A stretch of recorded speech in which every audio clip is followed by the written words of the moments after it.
Hello viewers, welcome to our YouTube channel. ముందుగా మీకు international yoga దినోత్సవం శుభాకాంక్షలు తెలుపుతున్నాను. ఈ యోగా దినోత్సవం ప్రతి సంవత్సరం జూన్ 21న జరుపుకుంటాము. ఈ యోగా దినోత్సవం జరుపుకోవటానికి ముఖ్యమైన ఉద్దేశం ఏంటంటే శారీరక ఆరోగ్యం, మానసిక ప్రశాంతత, జీవన నైపుణ్యాలను పెంపొందించడం, యోగా ప్రాముఖ్యతను ప్రపంచానికి చాటి చెప్పడం. భారత ప్రధాని నరేంద్ర మోదీ గారు 2014లో యుఎన్లో ఈ యోగా దినోత్సవాన్ని ప్రతిపాదించారు. మొదటి అంతర్జాతీయ యోగా దినోత్సవం 2015లో జరిగింది. ఈ 2025 యోగా థీమ్ ఏంటంటే ఒకే భూమి ఒకే ఆరోగ్యం కోసం yoga. Yoga for one earth one health. Yogandhra 2025 అనే పేరుతో పెద్ద స్థాయిలో కార్యక్రమాలు జరుగుతున్నాయి.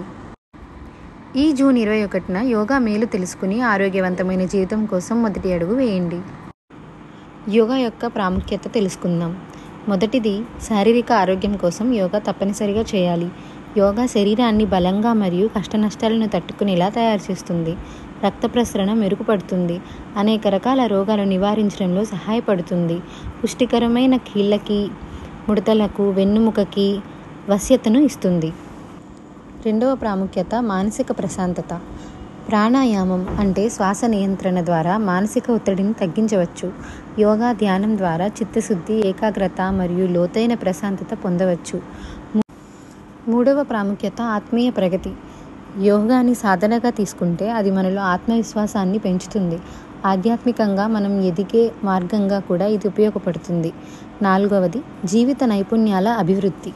ఓర్పు, సహనశీలత, సమతాభావం, ఆత్మనియంత్రణ వంటి విలువలు యోగా ద్వారా అభివృద్ధి చెందుతాయి. ఇది సుఖదుఖాలను సమానంగా ఎదుర్కొనే శక్తిని ఇస్తుంది. ఐదవ ప్రాముఖ్యత పరిశుభ్ర జీవనం. యోగా జీవన శైలిని సాదా, నియమితమైనదిగా ఉండేలా ప్రేరేపిస్తుంది. ఆహారపు అలవాట్లు, నిద్ర, ఆలోచనలపై కూడా ప్రభావం చూపుతుంది. యోగా పిల్లల్లో ఏకాగ్రత పెంచుతుంది. వృద్ధుల్లో మోకాళ్ళ నొప్పులు తగ్గిస్తుంది. ఉద్యోగస్తుల్లో ఒత్తిడి తగ్గించి కార్యదక్షత పెరిగేలా చేస్తుంది. యోగా అనేది యాదృచ్ఛికంగా చేయాల్సిన పని కాదు. ఇది మన జీవన విధానంగా మలుచుకోవాలి. శరీరాన్ని శుద్ధిగా, మనసును ప్రశాంతంగా, ఆత్మను చైతన్యంగా ఉంచే మార్గం యోగాతోనే ప్రారంభమవుతుంది.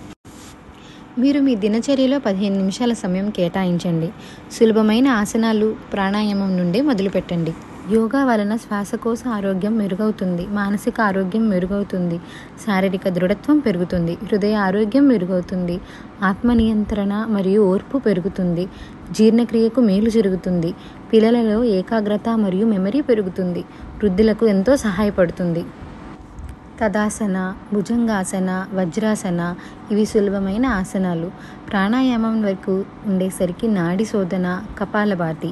రోజు ఉదయం లేదా సాయంత్రం సమయం కేటాయించుకుని యోగా ప్రారంభించండి. యోగా వల్ల నిద్ర మెరుగుదల కూడా పెరుగుతుంది. రోగనిరోధక శక్తి పెరుగుతుంది. మానసిక ఒత్తిడి కూడా తగ్గిపోతుంది. శారీరకంగా దృఢంగా, సౌకర్యంగా ఉండగలము. మీకు ఈ వీడియో ఎంతో ఉపయోగపడుతుందని నేను అనుకుంటున్నాను. మీకు ఈ వీడియో కనుక నచ్చినట్టయితే లైక్ చేసి, షేర్ చేసి, సబ్స్క్రైబ్ చేయండి. ఇలాంటి మంచి ఇన్ఫర్మేషన్ మీ ఫ్రెండ్స్ అందరికీ షేర్ చేయండి. Thank you.